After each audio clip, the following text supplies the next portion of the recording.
নমস্কার, আমি সুতৃষ্ণা আবার আপনাদের সামনে চলে এসেছি আমার সেকেন্ড ইন্টারভিউয়ের এক্সপিরিয়েন্স নিয়ে। তো আমার সেকেন্ড ইন্টারভিউ হয়েছিল কোটাক মাহিন্দ্রা ব্যাংকে। আমি বিভিন্ন সাইটে সিভি আপলোড করেছিলাম এবং তারপর সেখান থেকে আমাকে ফোন করা হয় ইন্টারভিউয়ের জন্য। তো আমিও আমার বাবার সাথে কলকাতা রওনা দিই ইন্টারভিউ দেবো বলে। তো সেখানে পৌঁছে আমি দেখলাম যে আরও অনেকেই ওয়েট করছে তাদের সিভি নিয়ে ইন্টারভিউ দেবে বলে। তো আমি ভেতরে যাই, তারপর আমার ইন্টারভিউ হয়, আমাকে কিছু প্রশ্ন জিজ্ঞাসা করা হয়। আরবিআইয়ের ফুল ফর্ম কি, তো reserve bank of India, then printing আর মিন্টিং কোথায় হয়, প্রিন্টিং আর মিন্টিং কাকে বলে, রেপো রেট কি, ইনফ্লেশন কাকে বলে। তো এই সমস্ত প্রশ্ন আমাকে তখন জিজ্ঞাসা করা হয়। আমি তখন IBPS clerk, IBPS PO, SBI clerk, SBI PO, RRB clerk, RRB পিওর তো আমার প্রিপারেশন নিচ্ছিলাম। তো অলরেডি আমার সেই অ্যান্সারগুলো সব জানা ছিল, তো আমি সিলেক্ট হয়ে যাই। তো আমাকে আমার ট্রেনারের সাথে মিট করানো হয়, আমার গাইডের সাথে মিট করানো হয়। তো আমাকে বলা হয় যে 2 দিন পর থেকে আমার ট্রেনিং স্টার্ট হবে। তো আমি ঠিক করি যে হ্যাঁ ঠিক আছে, আমি ট্রেনিংয়ের জন্য আসব। আমার কলকাতায় একজন রিলেটিভ ছিলেন, তো আমি ঠিক করেছিলাম তার বাড়িতেই থাকবো। তো আমি বাড়ি গিয়ে সমস্ত প্যাকিং ট্যাকিং করি যে আমাকে 2 দিন পরই যেতে হবে কলকাতা, সেখানে গিয়ে জব করব। আমার সাথে স্যালারি ডিসকাশনও হয়ে গেছিল। তো আমাকে বলা হয় যে স্টার্টিংয়ে আমার স্যালারি হবে 22,000। তো আমার আন্ডারে যখন 3জন কাজ করবে তখন আমার স্যালারি একটু হাইক হবে। তো তারপর তাদের আন্ডারেও যখন 3জন করে কাজ করতে স্টার্ট করবে তখন ফাইনাল স্টেজে আমাকে দেখানো হয় যে আমার স্যালারি হবে 5 লাখ অ্যারাউন্ড পার মান্থ।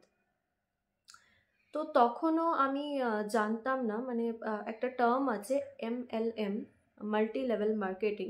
তো সেই জিনিসটা বা চেন সাপ্লাই, সেই জিনিসগুলো সম্পর্কে আমার কোনো আইডিয়া ছিল না। আমি তখন জাস্ট গ্র্যাজুয়েশন পাস করে আমি ব্যাংকিংয়ের প্রিপারেশন নিতে স্টার্ট করেছি। তো পরে আমি এগুলো সম্পর্কে জানতে পারি। তো এই জবের ব্যাপারে আমার বাবা আরও অনেকের সাথে ডিসকাস করে, আমার বাবার যারা বন্ধু আছে তাদেরকে বাবা জানায় যে এরকম ব্যাপার, মেয়ে এরকম জব করতে যাচ্ছে। তো তখন আমার বাবার বন্ধুরা বলে যে এগুলো এরকম টার্গেট টার্গেট বেসড আর কি, এগুলোতে টার্গেট মিট করতে হয়, প্রচণ্ড স্ট্রেসফুল জব। তো এগুলো এগুলো আমার পক্ষে ম্যানেজ করা সম্ভব হবে না।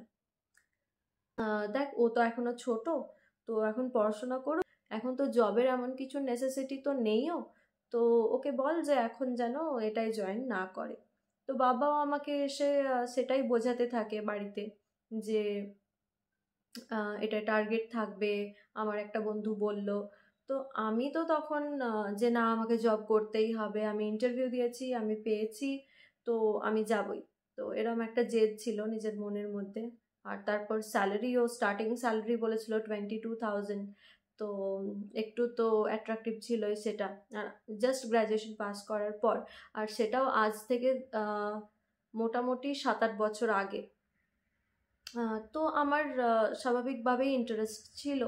এবং আমি তখন ওই আমার যে কলকাতায় যে রিলেটিভ থাকতো, আমি তার সাথে ফোনে কথাও বলে নিয়েছিলাম যে আমি তোমার ওখানে যাব, তোমার ওখানে থাকবো। আমার প্ল্যান ছিল যে আমি ফার্স্ট মান্থের স্যালারি পেলে তারপর ওদের ওখান থেকে অন্য কোনো জায়গা, অন্য রুম দেখে নেব। তো সেটাই আমার প্ল্যানিংয়ে ছিল। তো তো আমার ট্রেনিংয়ের ফার্স্ট ডেতে, তো তখন ওয়েস্ট বেঙ্গলে সাইক্লোন চলছে, ফোনি। তো আমি তো ব্যাগ ট্যাগ নিয়ে তৈরি যে আমি কলকাতা যাবই। আর প্রচণ্ড বৃষ্টি পড়ছে, ট্রেনও ঠিক করে চলছে না। তো সকাল 4টেই একটা ট্রেন আছে রানীগঞ্জ থেকে কলকাতার ডাইরেক্ট। তো আমি সেই ট্রেনে গেলাম বাবার সাথে জেদ করে যে না, আমাকে যেতেই হবে। তো আমি সেই ট্রেনে কলকাতা গেলাম, ওই বৃষ্টির মধ্যে 2টো ব্যাগ নিয়ে, হাতে ছাতা নিয়ে আমি হেঁটে হেঁটে অফিসে পৌঁছালাম, কোটাক মাহিন্দ্রার অফিসে পৌঁছালাম।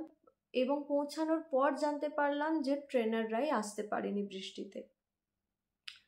তো আমাকে তো ওখানে যিনি ছিলেন তিনি আমাকে বললেন যে তুমি আজকে এত বৃষ্টির মধ্যে এলে কি করে, যারা ট্রেনিং দেবে তারাই তো এখনো পৌঁছাতে পারেনি। তো আমি বললাম আমি তো জানতাম না স্যার, আমি আজকে ফার্স্ট ডে ছিল আর আমি চাইনি ফার্স্ট ডেতেই আমি অ্যাবসেন্ট হই, সেই জন্য আমি এসে গেছি। তো উনি বললেন না আজকে পসিবল হবে না, ট্রেনাররাই এখনো পর্যন্ত পৌঁছাতে পারেনি, তো তুমি কালকে এসো। তো আমি আবার ওই বৃষ্টির মধ্যে কলকাতা থেকে বর্ধমান ফিরে এলাম।